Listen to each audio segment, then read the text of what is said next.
श्री शिवाय नमस्तुभ्यम। श्री गणेशाय नमः। सोमवार व्रत कथा। किसी नगर में एक धनी व्यापारी रहता था। दूर दूर तक उसका व्यापार फैला हुआ था।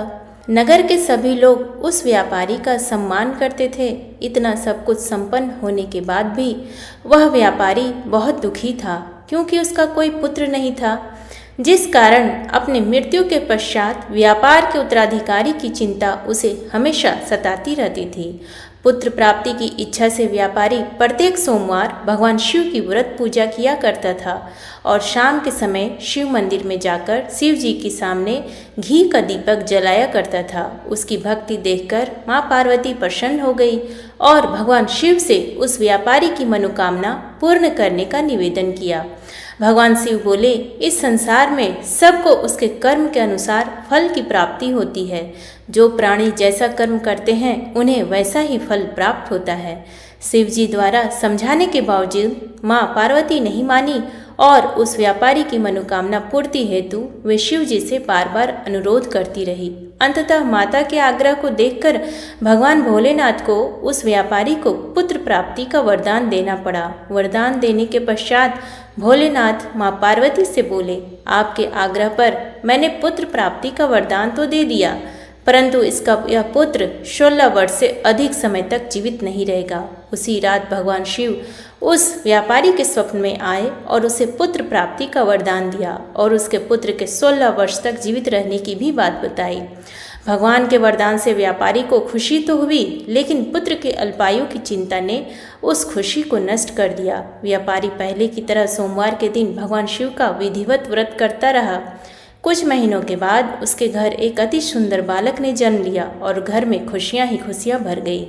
बहुत धूमधाम से पुत्र जन्म का समारोह मनाया गया, परंतु व्यापारी को पुत्र जन्म की अधिक खुशी नहीं हुई, क्योंकि उसे पुत्र की अल्पायु के रहस्य का पता था। जब पुत्र 12 वर्ष का हुआ तो व्यापारी ने उसे उसके मामा के साथ पढ़ने के लिए वाराणसी भेज दिया। लड़का अपने मामा के साथ शिक्षा प्राप्ति हेतु चल दिया।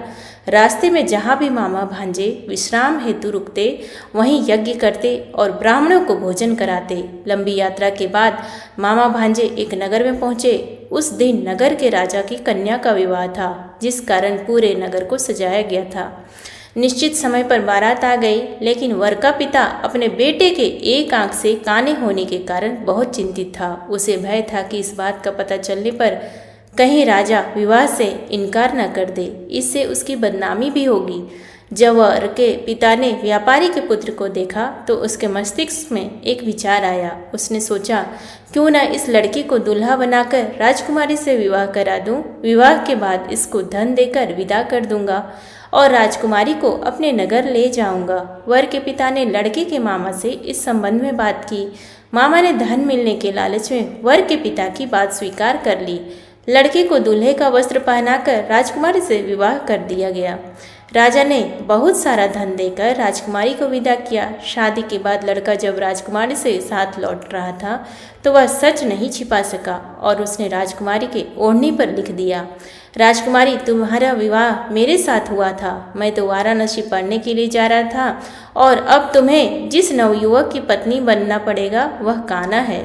जब राजकुमारी ने अपनी ओढ़नी पर लिखा हुआ पढ़ा तो उसने कान्हे लड़के के साथ जाने से इनकार कर दिया। राजा को जब ये सब बातें पता लगी तो उसने राजकुमारी को महल में ही रख लिया। उधर लड़का अपने मामा के साथ वाराणसी पहुंच गया और गुरुकुल में पढ़ना शुरू कर दिया। जब उसकी आयु 16 वर्ष की हुई तो उसने यज्ञ किया। यज्ञ के समाप्ति पर ब्राह्मणों को भोजन कराया और खूब अन्न वस्त्र दान किए। रात को वह अपने शयन कक्ष में सो गया। शिव के वरदान के अनुसार शयनावस्था में ही उसके प्राण पखेरु उड़ गए। सूर्योदय पर मामा मृत भांजे को देखकर रोने पीटने लगा। आसपास के लोग भी एकत्र होकर दुख प्रकट करने लगे। लड़की के मामा ने रोने विलाप करने के स्वर समीप से गुजरते हुए भगवान शिव और माता पार्वती ने भी सुने। माता पार्वती ने भगवान से कहा, प्राणनाथ, मुझे इसके रोने के स्वर सहन नहीं हो रहे। आप इस व्यक्ति के कष्ट को अवश्य दूर करें।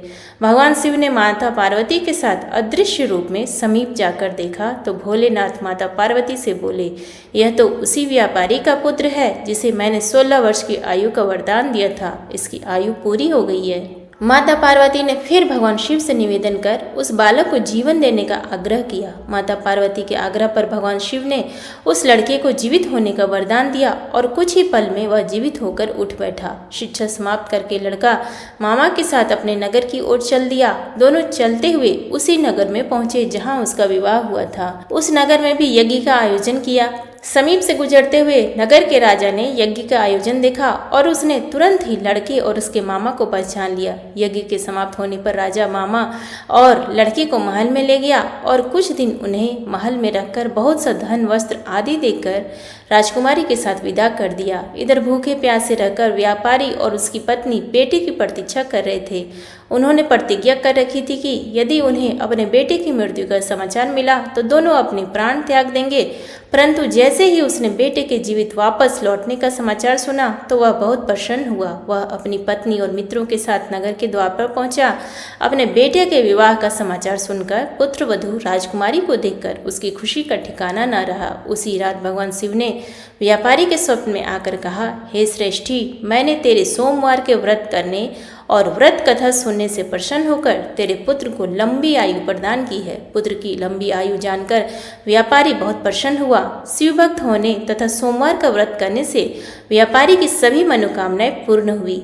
इसी प्रकार जो भक्त सोमवार का विधिवत व्रत करते हैं और व्रत कथा सुनते हैं उनकी सभी इच्छाएं पूरी होती है। अब सुनेंगे शिव पूजन की महिमा। लोमस जी कहते हैं, जो मनुष्य शिव मंदिर के आंगन में झाड़ू लगाते हैं वे निश्चय ही भगवान शिव के लोक में पहुंचकर संपूर्ण विश्व के लिए वंदनीय हो जाते हैं।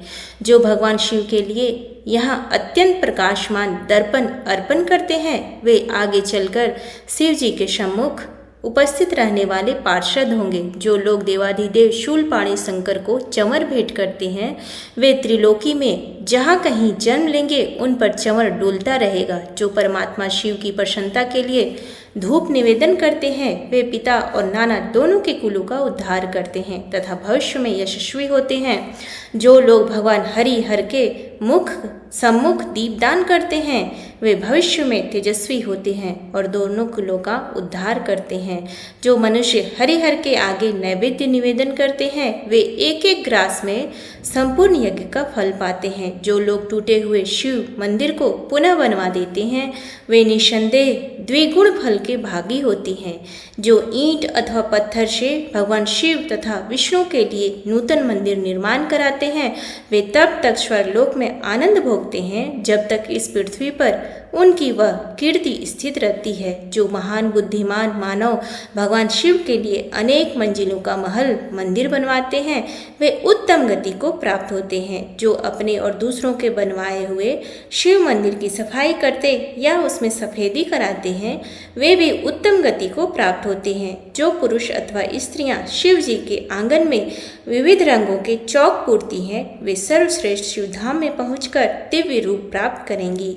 जो पुण्यात्मा मनुष्य भगवान शिव को चंदोवा भेंट करते हैं वे स्वयं तो शिवलोक में जाते ही हैं अपने समस्त कुल को भी तार देते हैं। जो अधिक आवाज करने वाला घंटा लेकर उसे शिव मंदिर में बांधते हैं वे भी त्रिलोकी में तेजस्वी और कीर्तिमान होंगे।